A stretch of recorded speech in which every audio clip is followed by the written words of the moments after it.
ഒരുപക്ഷെ നേരത്തെ പലരും അനുസ്മരിച്ച എല്ലാവരും പറഞ്ഞു, അനുസ്മരിക്കുന്ന മുഴുവൻ ആളുകളും പറഞ്ഞ ഒരു കാര്യം, മലയാളത്തിന്റെ കാമുക ഭാവം എന്നത് യഥാർത്ഥത്തിൽ ജയചന്ദ്രന്റെ പാട്ടുകളാണ്. ഇപ്പോൾ ഇന്നലെയൊക്കെ നമ്മളുടെ അദ്ദേഹത്തിന്റെ മരണത്തിന് ശേഷം അവിടെ പൊതുദർശനത്തിന് ലൈവുകൾ നൽകിയ സമയത്ത് നമ്മളോട് ഒന്ന് രണ്ട് ആളുകൾ പറഞ്ഞത് അവർ പ്രണയിച്ചത് അദ്ദേഹത്തിന്റെ ജയചന്ദ്രന്റെ പാട്ടുകൾ കേട്ടാണ് എന്നുള്ളതാണ്. അപ്പോൾ അതിലൊരു അമ്മ നമ്മളോട് സംസാരിക്കുകയും ചെയ്തിരുന്നു, അദ്ദേഹത്തിന്റെ അവരുടെ പ്രണയ ജീവിതം ഈ പാട്ടുകളിലാണ് തുടങ്ങിയത്. അത് ജയചന്ദ്രനോട് പറഞ്ഞിട്ടുണ്ട്. ജയചന്ദ്രൻ അവരെ കാണാൻ പിന്നീട് വീട്ടിൽ ചെന്ന കഥയൊക്കെ പറഞ്ഞിട്ടുണ്ട്. അപ്പോൾ ആ നിലയിൽ മലയാളിയുടെ കാമുക ശബ്ദമായി, കാമുക ഭാവത്തിന്റെ ശബ്ദരൂപമായി അത് മാറുകയും ചെയ്തു. സംസ്കാര ചടങ്ങുകൾ അതിന്റെ അവസാന ഘട്ടത്തിലേക്ക് കടക്കുകയാണ്. പ്രിയപ്പെട്ട പ്രേക്ഷകർക്ക് കാണാം എന്ന് ഞാൻ കരുതുന്ന അദ്ദേഹത്തിന്റെ മൃതദേഹം ചിതയിലേക്ക് മാറ്റിയിരിക്കുകയാണ്.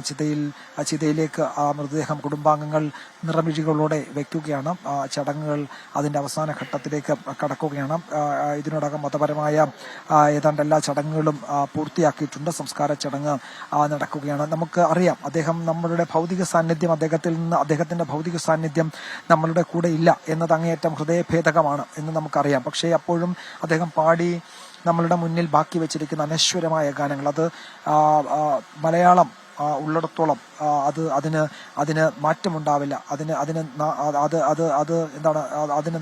അത് നാശമുണ്ടാവില്ല എന്ന് നമുക്കറിയാം. അതിങ്ങനെ നമ്മളുടെ ഹൃദയത്തിൽ അത് ഒരു മാറ്റവുമില്ലാതെ, ഒരു പോറലും ഏൽക്കാതെ ആ ഗാനങ്ങൾ നമ്മളുടെ ഹൃദയത്തിൽ ഉണ്ടാകും. അത് നമ്മളുടെ ഹൃദയത്തിൽ സൂക്ഷിച്ചതാണ്. കാരണം നമ്മൾ ആ പാട്ട് കേട്ടത് കാതുകൊണ്ടായിരുന്നില്ല, നമ്മൾ ഹൃദയം കൊണ്ടായിരുന്നു ആ പാട്ടുകൾ കേട്ടത്. ഇന്നലെയൊക്കെ നമുക്കറിയാം, മുഴുവൻ മാധ്യമങ്ങളിലും അദ്ദേഹം പാടിയ പാട്ടുകൾ തന്നെയാണ് നമ്മൾ കേട്ടുകൊണ്ടേയിരുന്നത്. അദ്ദേഹത്തിന്റെ ചില സിനിമകളിൽ അദ്ദേഹം അഭിനയിച്ചതും ഒക്കെ നമ്മൾ വീണ്ടും ഇന്നലെ ഒരിക്കൽ കൂടി ഈ ദിവസങ്ങളിലൊക്കെ കാണുകയും ചെയ്തു.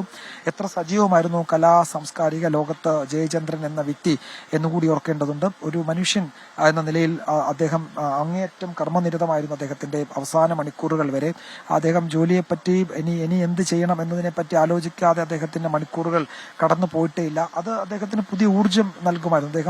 അദ്ദേഹത്തിന് ക്ഷീണിച്ച ശബ്ദത്തിൽ പോലും അദ്ദേഹം ഗുരുവായൂരിലെ ഒരു ചടങ്ങിൽ പാടിയത് കഴിഞ്ഞ ദിവസം കൂടി നമ്മൾ കേട്ടതാണ്. അദ്ദേഹം ഈ കുടുംബ സദസ്സുകളിലൊക്കെ വയ്യെങ്കിലും അദ്ദേഹം പാട്ട് പാടുമായിരുന്നു. നേരത്തെ ഞാൻ സൂചിപ്പിച്ചതുപോലെ അദ്ദേഹം ഒരു സ്വകാര്യ വേദി, ഒരു പൊതുവേദിയിൽ വലിയ പ്രസംഗങ്ങൾ നടന്നുകൊണ്ടിരുന്നപ്പോൾ, ഇങ്ങനെയൊന്നും എനിക്ക് പ്രസംഗിക്കാൻ അറിയില്ല, എനിക്കറിയാവുന്ന പാട്ട് പാടാനാണ്, ഞാൻ നിങ്ങൾക്ക് വേണ്ടി ഒരു പാട്ട് പാടാം എന്ന് പറഞ്ഞ് അദ്ദേഹം മഞ്ഞലയിൽ മുങ്ങിത്തോർത്തി എന്ന ഗാനം ആ വേദിയിൽ ആലപിച്ചത് ഒരു സദസ്സ് വലിയ ആദരവോടെ കേട്ടു നിൽക്കുകയും അതിനുശേഷം മുഴുവൻ ആളുകൾ എഴുന്നേറ്റ് നിന്ന് കൈയടിക്കുകയും ഒക്കെ ചെയ്തത് പലരും സമൂഹ മാധ്യമങ്ങളിൽ പങ്കുവെക്കുന്നുണ്ട്. രവി മേനോനെ പോലെയൊക്കെ പലരും അത് സമൂഹ മാധ്യമങ്ങളിൽ അദ്ദേഹത്തെ പറ്റിയുള്ള അനുഭവങ്ങൾ, ഇങ്ങനെ നൂറ് അനുഭവങ്ങളുള്ള ആളുകളുണ്ട്, അവരതിങ്ങനെ പങ്കുവെക്കുന്നത് ഈ ദിവസങ്ങളിലൊക്കെ നമ്മൾ കണ്ടു. അപ്പോൾ ജയേട്ടൻ എന്ന് അവരെല്ലാം വിളിക്കുന്ന ജയചന്ദ്രനുമായി അദ്ദേഹത്തിന്റെ സുഹൃത്തുക്കൾക്കുള്ള അടുപ്പം എന്നത് ഗാഢമായ അടുപ്പമാണ്. വളരെ ഊഷ്മളമായ ബന്ധമായിരുന്നു ഉണ്ടായിരുന്നത്. അത് കേവലം സൗഹൃദം എന്നതിനപ്പുറത്തേക്ക് അവരുടെ ജീവിതത്തിന്റെ ഭാഗമായ ഒരാൾ എന്ന നിലയിൽ തന്നെയാണ് ആ ബന്ധം അവർ കാത്തുസൂക്ഷിച്ചു പോകുന്നത്. വലിയ സ്നേഹബഹുമാനത്തോടെയാണ് അദ്ദേഹത്തിന്റെ മുഴുവൻ സുഹൃത്തുക്കളും അദ്ദേഹത്തെ കാണുകയും ചെയ്തത്. ഇപ്പോഴത്തെ പോലീസ് അദ്ദേഹത്തിന് ഔദ്യോഗിക ബഹുമതികളോടെ അദ്ദേഹത്തെ യാത്രയയക്കാൻ സേനാംഗങ്ങൾ ഇവിടെ തയ്യാറാവുകയാണ്, അവർ തയ്യാറെടുക്കുകയാണ്. അതാണ് ഇനി ബാക്കിയുള്ള ഒരു അദ്ദേഹത്തിന്റെ അന്ത്യയാത്രയ്ക്ക് മുമ്പുള്ള ഒരു ചടങ്ങ്. അത് മാത്രമാണ്. പോലീസ് അതിന് തയ്യാറെടുക്കുകയാണ്. അല്പസമയത്തിനകം അദ്ദേഹത്തിന് ഗാർഡ് ഓഫ് ഓണർ നൽകും.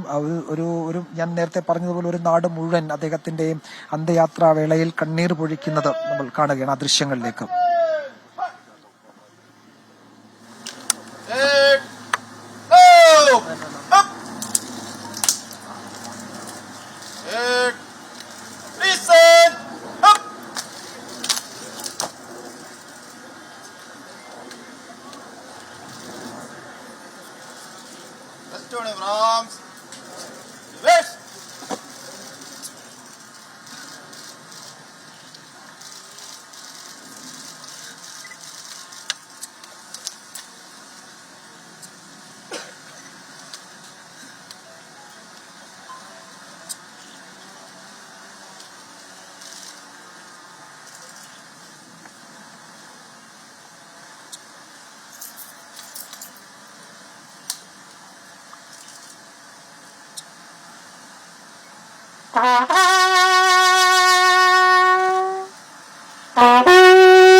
കാണാം.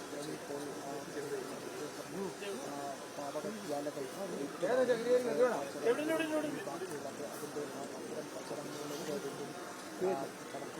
നമ്മൾ നേരത്തെ പറഞ്ഞു കണ്ടതുപോലെ